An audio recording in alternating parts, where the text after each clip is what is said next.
But he said the month, ash-shahru hakadha. And he put out his fingers, 29. And that is one of his miracles, because we know that it's never a full 30 days. It's always 29 point something. It never completes 30 days. But it will show up on the 29th or the 30th. So he said, sallallahu alaihi wasallam, that if you, he said, you know, sumu li ru'yatihi wa aftiru li ru'yatihi. Fast according to its sighting. The hadith has many narrators. Fast according to its sighting. It's a mutawatir hadith. So fast according to its sighting. Break the fast according to its sighting. وَإِنْ غُمَّ عَلَيْكُمْ أَوْ غُبِّ عَلَيْكُمْ meaning خَفِيَ عَلَيْكُمْ. And if it's obscured for whatever reasons, he didn't say clouds, or it just, if it's obscured, because, and this is another miracle of the Prophet ﷺ, because it's there, but you can't see it because the light of the sun is too intense. And so what happens is when it's on the horizon, the elongation is going to be the angular separation from, right, in this ecliptic, it lines up with the sun. It's going to, depending. If it's perfect lineup, you get an eclipse of the sun at the new moon. Or it's going to be this way or that way. Okay? So at that point that it separates, this is called the mufaraqa. All right? The separation. So you get the elongation, which is the angle. The angular elongation is the distance. The angular distance between the sun and this new moon. And you need, in perfect conditions, 9 degrees for it to be visible. Each degree is 4 minutes, right? So you need, on average though, it's going to be more than that. And so here's what he says, all right? So, by definition, this is too close to the sun for viewing, all right? Within 1 or 2 days, you see? You cannot predict this thing. And that's why this modern thing of predicting it, I'm giving the view of classical scholars. So this is not, Hamza Yusuf's view of, calendrical calculation of the moon. You can calculate new moons. They've been able to do that for centuries. I mean, obviously you can do it now with much greater calibration, like it's down to nanoseconds.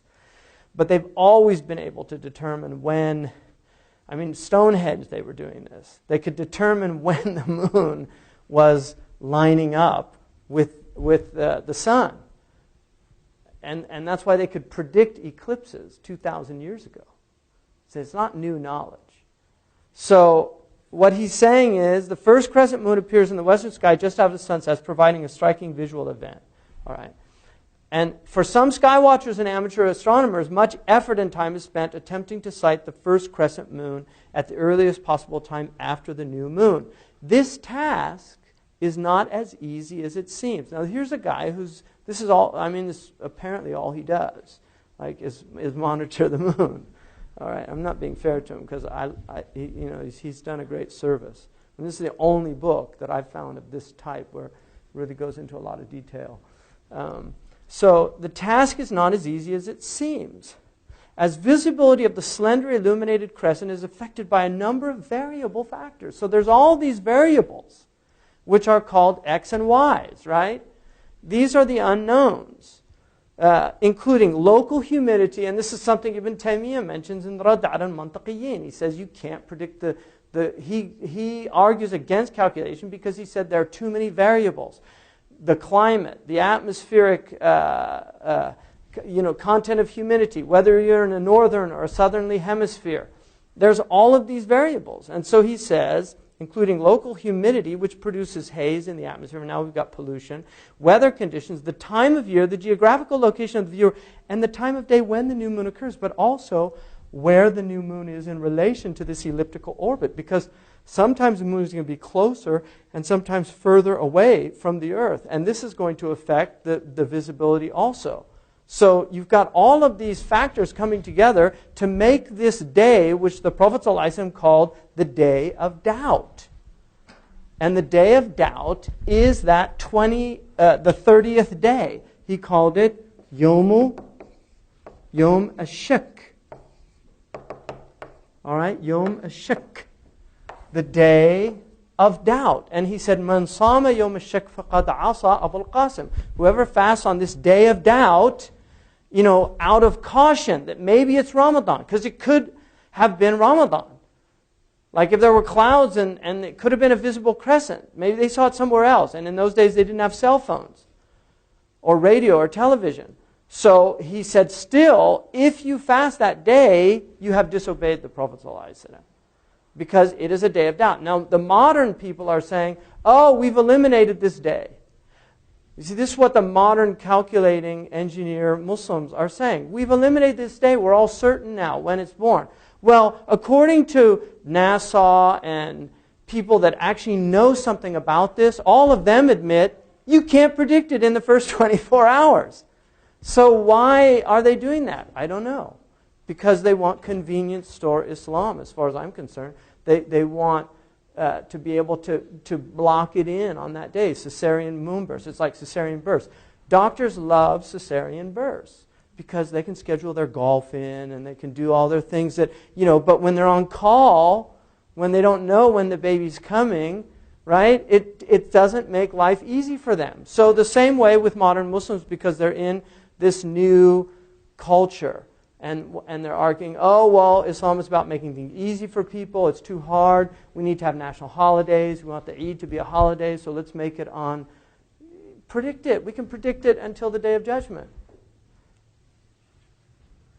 We'll just do the Eid. We'll schedule in the Eid for the next 100 years. So the current record for the earliest crescent moon spotted with the naked eye is 15 hours and 30 minutes. That means from the angular separation, that means when the sun and the moon lined up in the ecliptic, then the moon separates from the sun, okay? So it's separating, right? Now, because of that angular separation, you're going to see this sliver, right? And that it's going to increase every day as the separation increases by 13 degrees every day, about 52 minutes. 51, 52 minutes. So every day the moon is going to be higher, right? And then it goes down, right? And then it starts rising. Now, that according to, a heliocentric, that most of that movement, because the sun actually, the moon moves very slowly. So most of that movement is actually Earth spin, according to the heliocentric. All right. So then he says, using binoculars, the first crescent moon has been seen at 13 hours and 32 minutes. So after the angular separation, 13 hours and 32 minutes. With a telescope, the earliest sighting is only 12 hours, 7 minutes after the new moon. Ordinarily, the first crescent moon will be easily visible within 3 calendar days of the new moon. So it's within 3, and that's why, subhanallah, in Arabic, بالعربية الهلال لثلاثة أيام. The crescent is for 3 days. After that, it goes back to being called a qamar. But for 3 days, it's called a crescent. Because you might not see it the first second, you'll see it the third day. But because 30 days have passed, you're going to... And this is why it's a self-correcting system. This is why if you use calculation, this is what they don't realize, but it happens. Because Saudi Arabia 2 years ago had the first of Muharram twice in a row.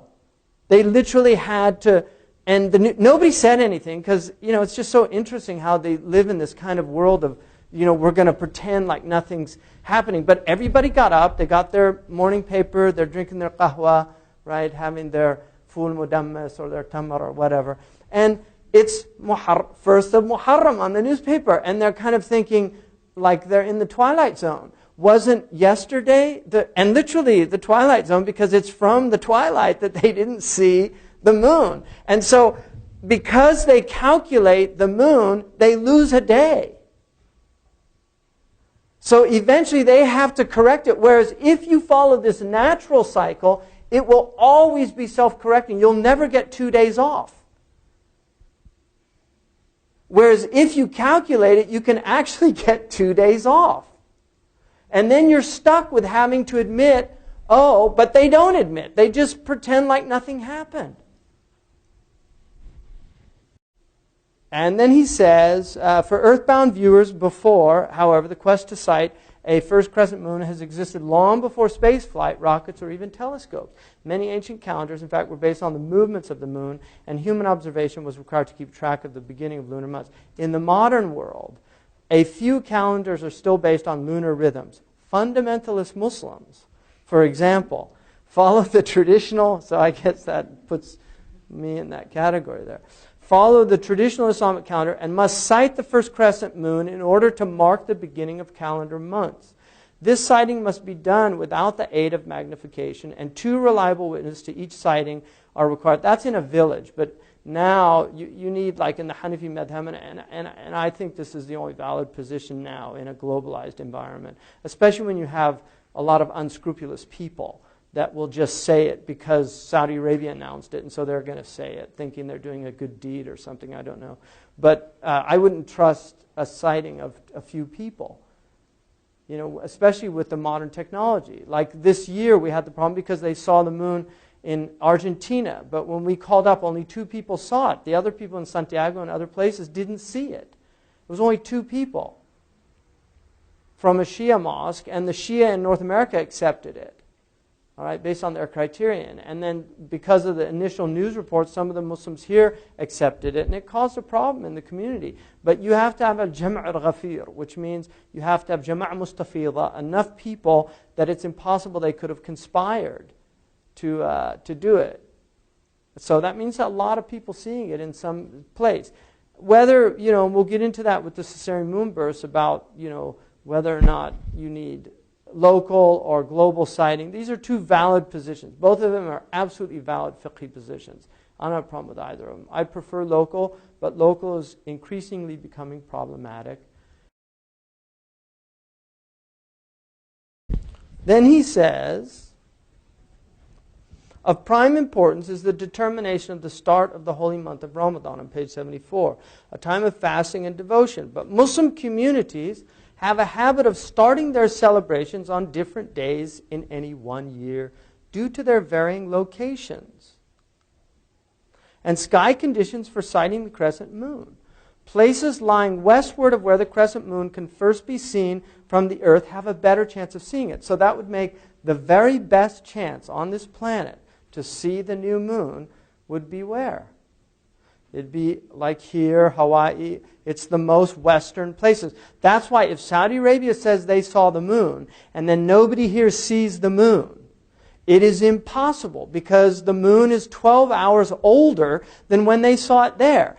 And if we know that it 15 hours is the minimum that they could have seen it. So by the time it gets here, we're talking, right, about 27 hours later.